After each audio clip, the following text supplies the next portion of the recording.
తిరుపతిలో తొక్కిసలాట జరిగి అంతమంది చనిపోయి క్షతగాత్రులు అంతమంది అయిన తర్వాత తిరుమలలో జరుగుతున్నటువంటి వ్యవహారాలన్నీ ఒక్కసారిగా కుప్పమన్నాయి.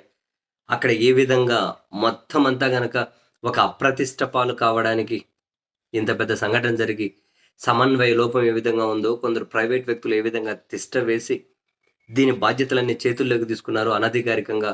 ఈ విషయాలన్నీ రోజుకొకటి తేటతెల్లమవుతూ ఉన్నాయి.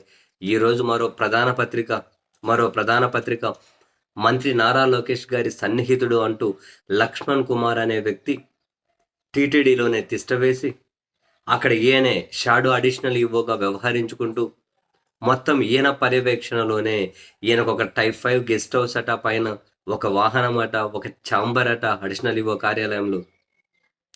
ప్రస్తుతం అడిషనల్ ఈవోగా ఉన్నటువంటి వెంకయ్య చౌదరి అనే ఆయనకేమి అనుభవం లేదు. బేసిక్గా ఎక్కడైనా రెవెన్యూ వాళ్ళను, ఐఆర్ఎస్ వాళ్ళను, ఐఏఎస్ వాళ్ళను నియమిస్తారు.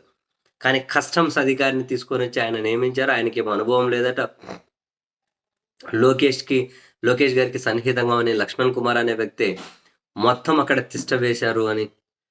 చాలా మంది భక్తులు శ్రీవారికి ఇచ్చే కానుకలు ఏవైతే ఉంటాయో ఇవి బయటకు తెలియకుండా ఇచ్చే వాళ్ళు కూడా ఉంటారట. ఈ విషయాలన్నీ కూడా లక్ష్మణ్ కుమారే పర్యవేక్షిస్తూ ఉన్నారని, ఈ విషయాలన్నీ ఆయన మానిటరింగ్ లోనే జరుగుతూ ఉన్నాయి అని. అడిషనల్ ఈవో నిర్వహించే అధికారిక కార్యక్రమంలో కూడా ఈయన అనధికారికంగా పక్కనే చేరేసుకొని సమీక్షలు చేస్తూ ఉన్నారనే ఫోటోలు కూడా చూసాం మనం.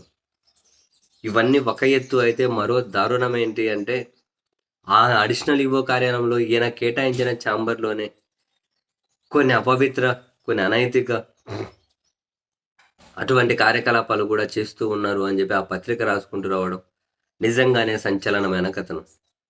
అనధికారికంగా తిష్ట వేయడమే ఒక ఎత్తు అయితే, ఆయనే సమీక్షలు చేయడం మరొకెత్తు అయితే, ఆయనకు ఒక vehicle, chamber, separate type 5 guest house ఇవన్నీ కేటాయించడం ఒక ఎత్తు అయితే, ఇప్పుడు ఏకంగా కూడా అక్కడ అటువంటి పనులు చేస్తూ ఉన్నారు అని అక్కడ కొందరు ఉద్యోగులను, కొందరి సిబ్బందిని ఉటంకించుకుంటూ ఆ పత్రిక కథనం రాయడం.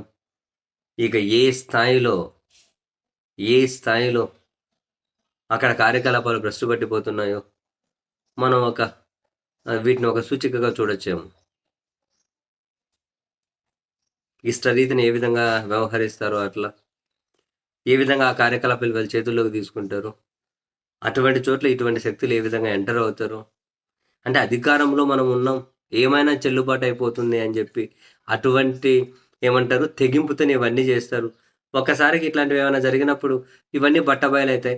అయినా కూడా ప్రభుత్వం మనదే కదా, 4 రోజులు రాసుకుంటారు, సైలెంట్ అయిపోతారు అని చెప్పి ధైర్యం, అంతకుమించి ఏముంటుంది.